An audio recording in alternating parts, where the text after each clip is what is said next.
So for us car enthusiasts, chances are meron tayong at least isang wagon sa ating dream cars list. Now in my case, that'd be the BMW M3 Touring, which is right up there with cars like the Porsche 911. Pero ang tanong ngayon, ako ba ay nadismay upon meeting my hero or were my high expectations exceeded? More on that later. For now, if you like what you're seeing or even these kinds of reviews, why not hit subscribe and hit the bell?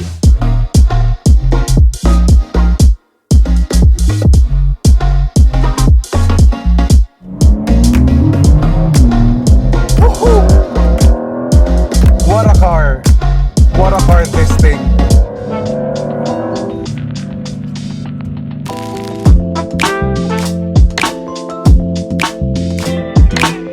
So here at Go Flat Out PH, we are very proud to have driven all versions of the 3 Series, ranging from the base 318i all the way to this range-topping M3 competition. Pero short disclaimer lang, if you're a foreign viewer, you may probably realize that this still isn't the facelifted version. That's because here in the Philippines, the current model year is still the pre-facelift, and that pretty much explains what you're seeing here. Anyway, before we start driving the M3 Touring, pag-usapan muna natin why this car is the ultimate one-car solution. But I need the car that fits my family. Hindi ko ba kailangan ng sedan? No, you don't. Legroom, good. Headroom, very good. You have a center armrest here with a cup holder. And your own climate zone here at the back seats. But what about cargo or even all-wheel drive? Hindi ko ba kailangan ng SUV or a crossover? Nah, no you don't. Look at this cargo space. It's really big, very spacious, and yeah, you don't need a crossover SUV for the sake of cargo carrying capacity or even all-wheel drive.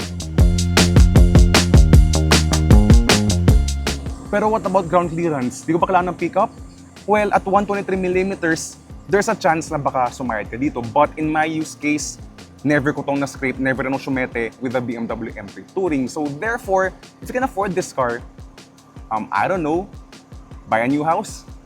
Yeah, there's a solution for everything, guys.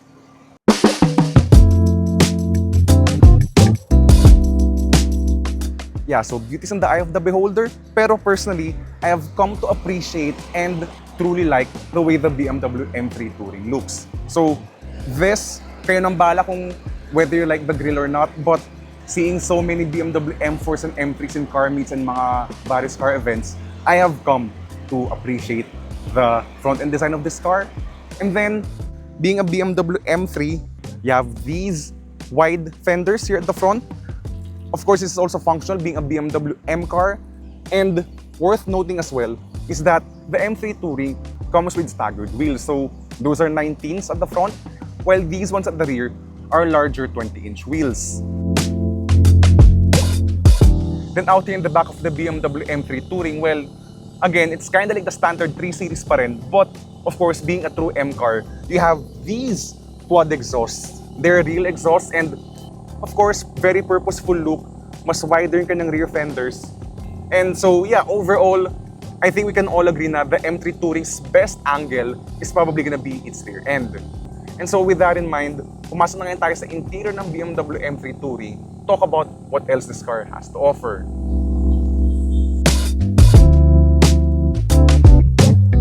So guys, as you're gonna be seeing here inside the BMW M3 Touring, the beauty here is the fact that it's still pretty much the same as the 3 Series.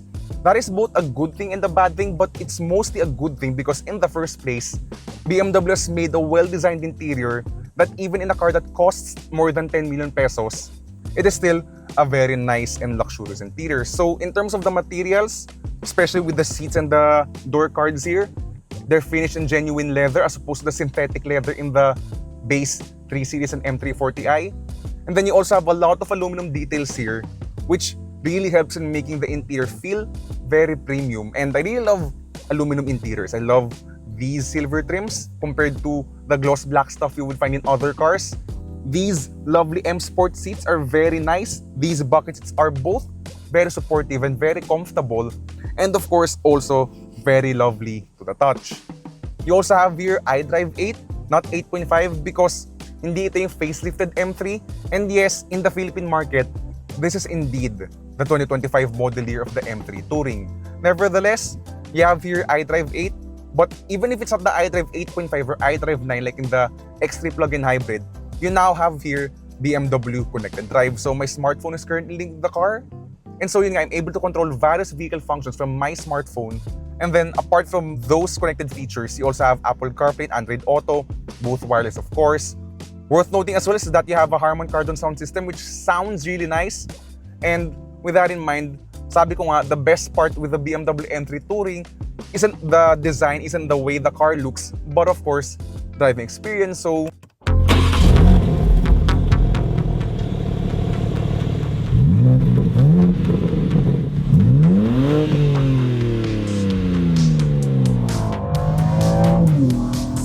guys, how does a BMW M3 Touring feel like when you're driving this car on twisty roads? Well,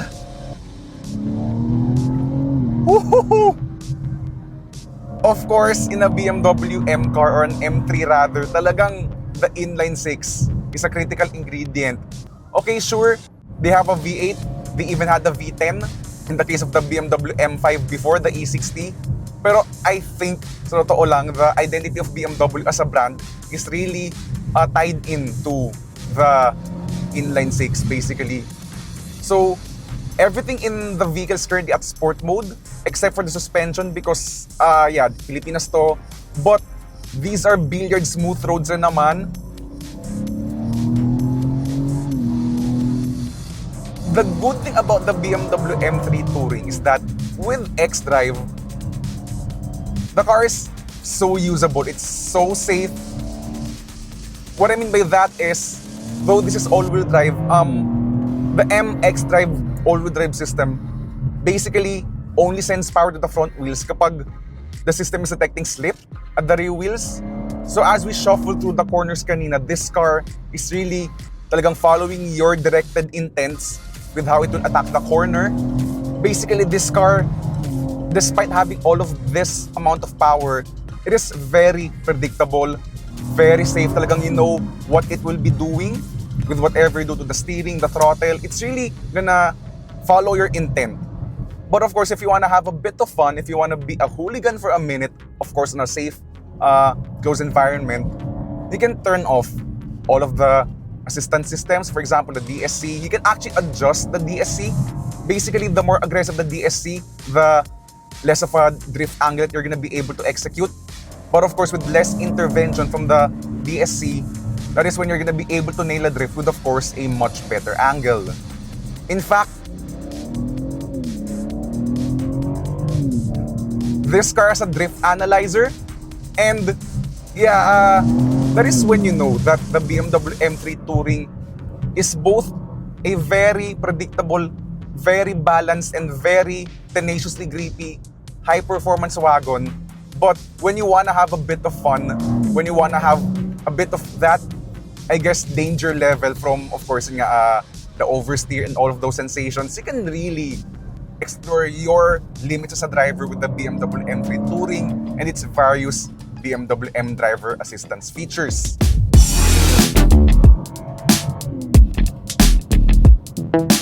The ZF8 speed automatic, the reason why they went the ZF8 speed route is because it has reached the point na the ZF8 speed is just as good as the previous M7 speed dual clutch. And it is for the better, I think, on an overall usability perspective. Because, yeah, as you're gonna notice naman, downshift, the shifts can be adjusted in 3 stages in terms of how snappy the shifts can be. So, on a daily basis, on a daily usability perspective, we can just put the gearbox in its smoothest, slowest setting, but in its third most aggressive setting. Talagang it's gonna induce more shift shocks with the system.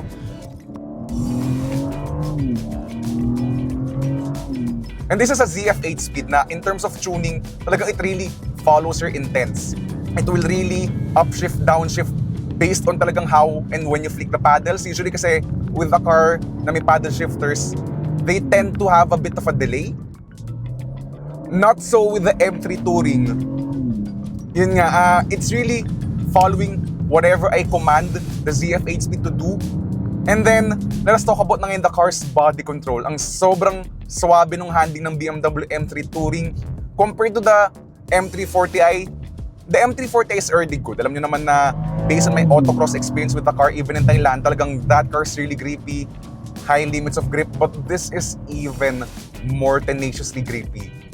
This car is, again, sabi ko nga, we won't be able to take this car on track at the moment, pero at the moment talagang whatever we're doing ngayon, hindi natin maximize yung kanyang grip limits. This is a car that's really capable, but at the same time, there's still a lot of fun to be had with the BMW M3. Yeah, the engine just pulls.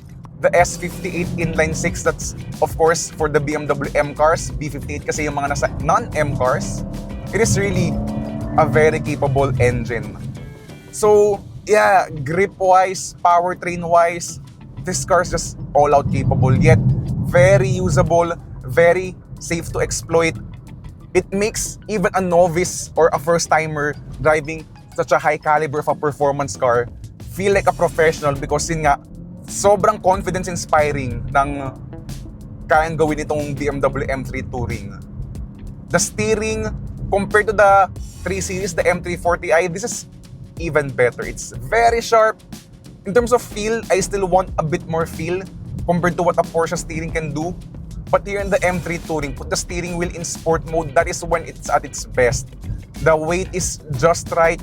In comfort kasi, yun nga again, which basically makes this a very usable car on a daily basis. In comfort mode, the steering is really light. Basically almost the same pa rin as with the normal 3 Series and the M340i, pero in sport mode, it is really good. Very precise. There's a good amount of weight and a good amount of feedback. Though, again, yun nga, I prefer a Porsche steering pa rin. But this is really good. Like, one of the best BMW can do in terms of the handling perspective. Lastly, the brakes. The brakes are really just so good. The brakes bite very strongly. Let's put the car ngayon back into its most docile driving setting. And we're gonna be experiencing na ngayon the BMW M3 Touring in its most friendly, most docile form because, yun nga, as you're gonna be seeing here, thanks to stuff like the adaptive suspension, the braking system, which by the way is brake-by-wire in the M3 Touring, it adjusts the ferocity of all the vehicle systems, thereby making this a very usable car on a daily basis. So ngayon, the gearbox ngayon is at its smoothest setting, the suspension in comfort mode, and yun nga, as we're gonna be able to experience ngayon, the M3 Touring, as I've been living with this car, it is such a livable car, guys. Ang ganda ng ride quality. You know, we went over those bumps, and ang ganda ng absorption ng suspension niya. Granted, because of the low-profile wheels, the low-profile tires rather, there's a bit of jitter from the smaller bumps, but the bigger bumps are absorbed with delicacy, even better pa nga than some non-sporty cars. I'm looking at you, Mazda CX-90 and even the CX-60. Yes, an M3 Touring, guys, has nicer ride quality compared to an everyday SUV, for example, or even a Toyota Fortuner. That's how good BMW does in terms of ride and handling tuning with their cars. Yeah, it's an all-around package, guys, itong BMW M3 Touring. This is just a fun car to hustle around. Yet, as we're cruising around ngayon in peace and serenity, yun nga, this M3 Touring is a usable car on a daily basis. So of course, as with a lot of these high-end performance cars, you really expect na this is gonna be livable on a daily basis because of all the tech, basically everything that it has in order to make it a very capable track car also makes the M3 Touring a very relaxing long-distance cruiser. So, of course, being based on the 3 Series, sobrang ganda ng sound insulation niya. There's a bit more tire noise, I think, from the Michelin Pilot Sport 4S tires. Pero, negligible lang naman yung difference. It's something that you're gonna be experiencing lang or notice if you drive the 3 Series and the M340i and this car ng back-to-back, with this one being the noisier one ng slight in terms of tire noise. But, Yun nga, it's a very relaxing long-distance cruiser. The suspension is just so good.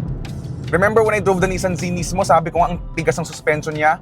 You really feel every single bump. Here in the M3 Touring, despite being so capable in the corners, ang sobrang ganda nung ride niya. Now, as for the drivetrain itself, yun nga, it's relaxed, it's composed, it's just humming in the background at the moment. Even though the sports exhaust turned on, ang quiet pa rin niya. Basically, the BMW M3 40i is pretty much, I think, 80% of what the M3 is already offering in the first place. Because, yeah, just driving it normally sa mga gintong mga kalsada, I guess hard na rin to justify why you're gonna spend 5,990 or rather why you're gonna spend more than 10 million pesos if for 80% of this car's capability na you can already pretty much get with the BMW M3 40i. Both cars either have xDrive, all-wheel drive.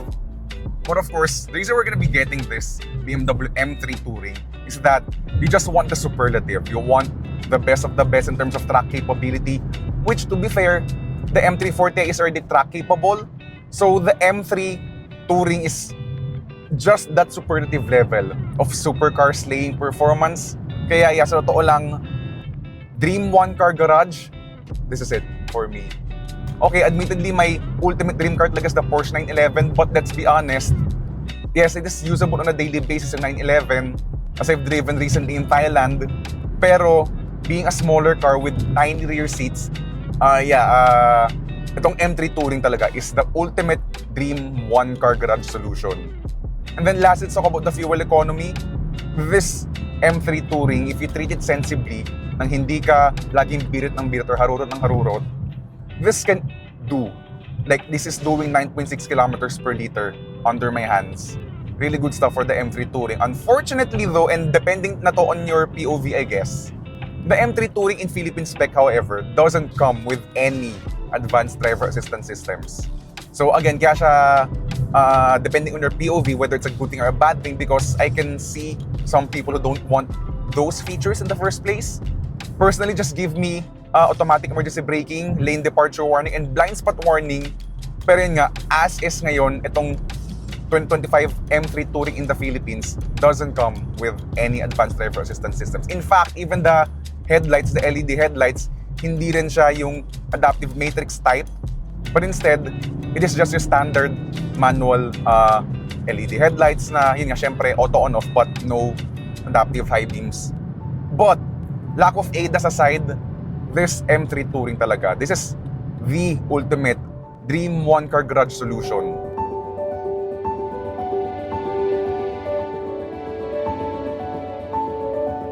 It's absolute perfection. No compromise. Like usually, if you're gonna go comfort, you're gonna sacrifice handling. Or if you're gonna go handling, you're gonna sacrifice comfort. This blends so many traits really well. There's always a term, the jack of all trades but the master of none. But what about a car who's the master of being the jack of all trades? And I think that is exactly what the BMW M3 Touring is all about. It's motoring perfection, the dream talaga for a lot of people, including me. So thank you for supporting Go Flat Out PH, guys, for us to be able to drive cars like these.